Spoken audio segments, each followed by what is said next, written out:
warahmatullahi wabarakatuh. Halo teman-teman semua, semoga dalam keadaan sehat dan bahagia. Alhamdulillah kita bisa berkumpul hari ini dalam acara yang insya Allah akan menambah wawasan kita bersama. Hari ini kita akan membahas topik yang cukup menarik, bahkan bisa dibilang berat tapi seru, yaitu hermeneutika Fazlur Rahman.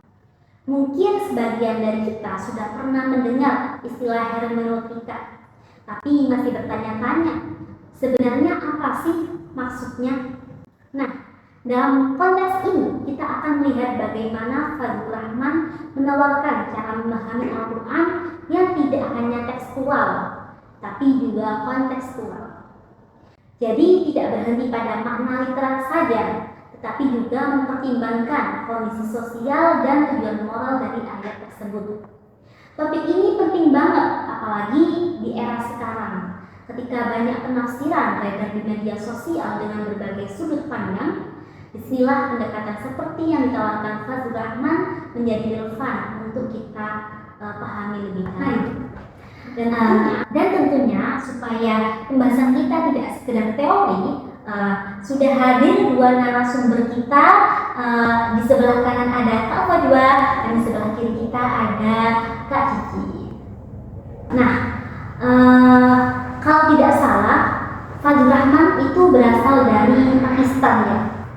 Iya, betul sekali. Jadi Fazlur Rahman ini merupakan cendekiawan muslim abad 20, di mana beliau ini berasal dari Pakistan.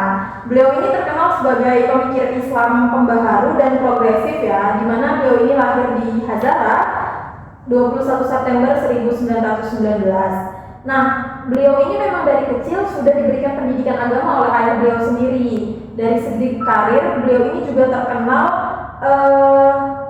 mengajar di beberapa universitas ternama sebelum akhirnya beliau berkarir dan menetap di Chicago. Ya, jadi Fazlur Rahman ini sejak dini itu sudah mempelajari tradisi keagamaan Hanafi yang juga diajarkan sendiri oleh ayahnya yang bernama Shihab ad-Din, yang ayahnya juga itu termasuk ulama yang terkenal seperti itu. Kemudian setelah itu Fazlur Rahman melanjutkan pendidikannya di Universitas Lahore dan beliau mendapatkan gelar MA. Kemudian beliau melanjutkan dan mendapatkan gelar magister di Universitas Punjab dan mendalami pendidikan bahasa Arab. Nah, setelah itu mulai masuknya pengaruh Orientalis Barat ketika beliau ini masuk ke dalam Universitas Oxford. Beliau ini mulai mengenali beberapa Orientalis Barat seperti contohnya Van den Berg. Ya, pastinya ya, seseorang yang hebat tidak berasal dari pendidikan yang sederhana. Tapi saya ingin tahu sebenarnya konteks lahirnya gagasan Fazlur Rahman sendiri itu dari mana ya? Nah iya, jadi awal mula tercetusnya ide beliau ini karena Fazlur Rahman ini melihat adanya perbedaan yang cukup tajam ya antara pendidikan tradisional di madrasah ataupun di pesantren yang mana lebih menekankan ilmu agama saja dengan pendidikan modern yang hanya menekankan fokusnya pada ilmu sains dan pelajaran umum. Selain itu juga beliau ini menganggap bahwa perlu adanya integrasi di antara kedua pendidikan tadi. Nah, beliau ini merasa bahwasanya metode tafsir klasik ini kurang relevan jika ingin menjawab tantangan-tantangan zaman saat ini, sehingga tercetuslah metode yang saat ini kita kenal dengan double movement tadi, di mana metode ini adalah cara untuk memahami suatu teks dengan menghubungkan konteks masa lalu dan menghubungkannya dengan kondisi saat ini. Di samping dengan gagasan terbaru yang ingin ia perkenalkan pada dunia, menurut saya di sisi lain banyak juga yang menentang pemikiran Fazlur Rahman karena dianggap desakralisasi Al-Quran. Ya, jadi perlu diketahui bahwa teori tersebut itu sebenarnya tuh memiliki tujuan untuk menjembatani antara teks dan konteks masa kini. Jadi Fazlur Rahman ini tuh ingin menggabungkan antara wahyu dan dengan konteks sosial historis. Nah, bagaimana caranya untuk menemukan makna Al-Quran yang historis itu tadi? Jadi itu kita diperlukan sebuah kejujuran untuk mengungkap sejarah yang ada pada masa lalu, kemudian dikaitkan dengan sosiohistoris, dan turunnya kronologi wahyu itu juga sangat penting dalam teorinya Fazlur Rahman ini tadi, sehingga banyak yang menganggap kalau itu termasuk konteks desakralisasi Al-Quran. Nah, jadi kalau misalnya kita merujuk pada tulisan Berkya di buku The Message of Fazlur Rahman, kita ini bisa melakukan beberapa langkah. Jadi yang pertama ini kita melihat kondisi sosial atau sejarah saat teks ini muncul. Jadi kita benar-benar memahami situasi pada saat adanya tulisan tersebut. Setelah kita paham, langkah kedua yang dapat kita lakukan itu kita bisa menarik inti moral yang disampaikan. Jadi kita bisa membedakan mana yang dimaksud dengan moral umum dan mana yang dimaksud dengan aturan khusus. Kemudian langkah terakhir, setelah dari pemahaman tersebut, kita itu bisa menerapkan kembali hal-hal tersebut, aturan moral tersebut di konteks masa kini dengan tetap memperhatikan situasi yang berbeda-beda.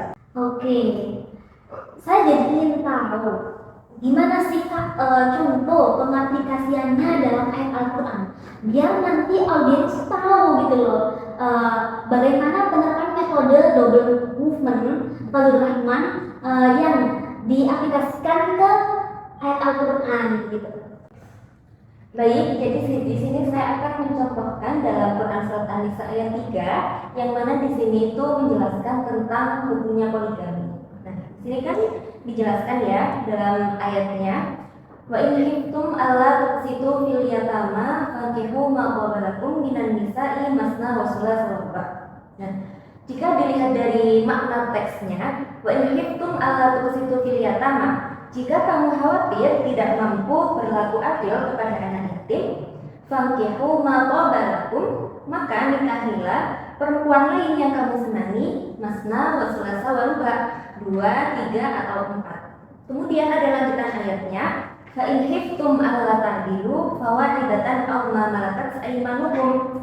Akan tetapi jika kamu takut tidak bisa berlaku adil, maka nikahilah satu orang hamba sahaya saja.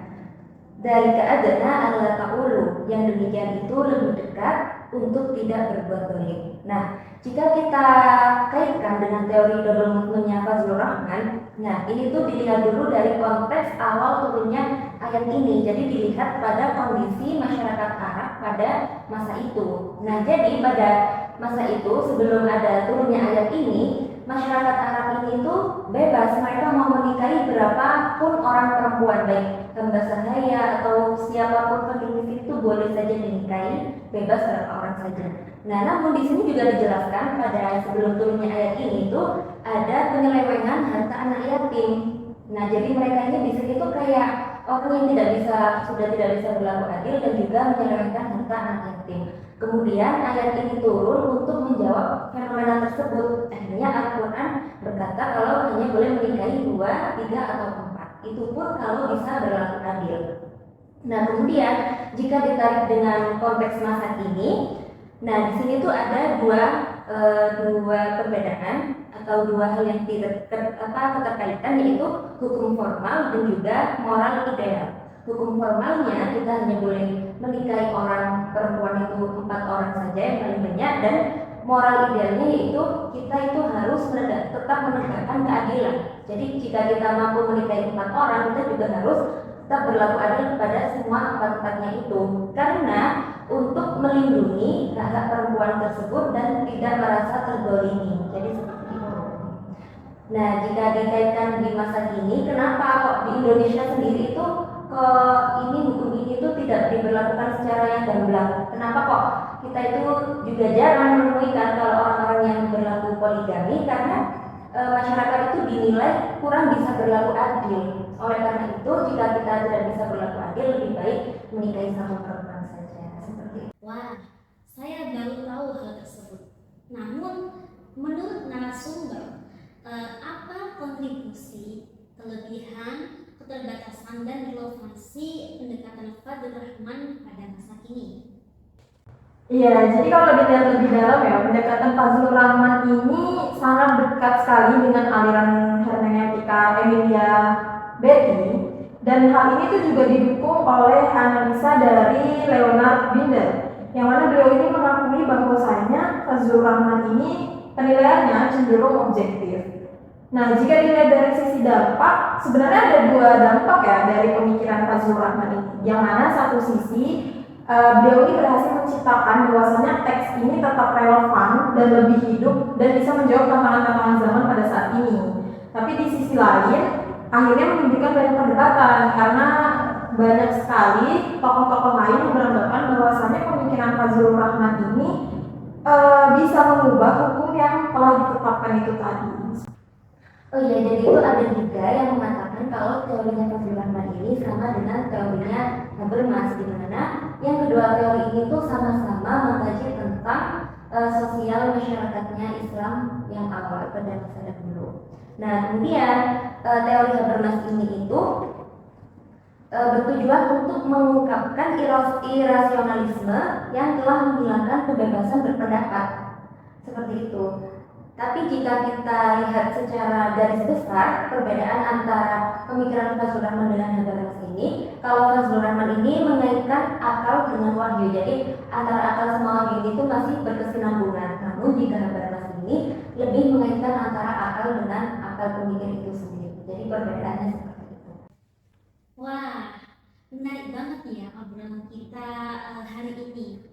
Ternyata pemikiran Fazlur Rahman itu bukan sekedar pengen beda, tapi ada semangat besar untuk bikin nilai-nilai Al-Quran tetap relate dan bernafas di tengah perubahan zaman yang super cepat ini. Meskipun metodenya seperti double movement atau pendekatan sejarah ini sering mengundang kontroversi, terutama buat yang khawatir soal perubahan makna hukum yang sudah mapan, tapi kita nggak bisa memungkiri kalau pendekatan ini memberi kita cara pandang yang lebih segar dan inklusif.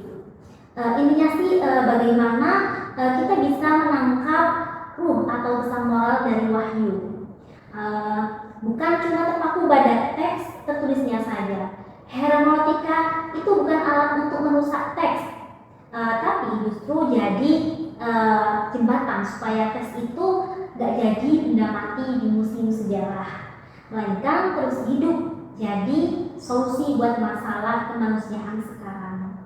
Oke, mungkin itu dulu bahasan kita kali ini.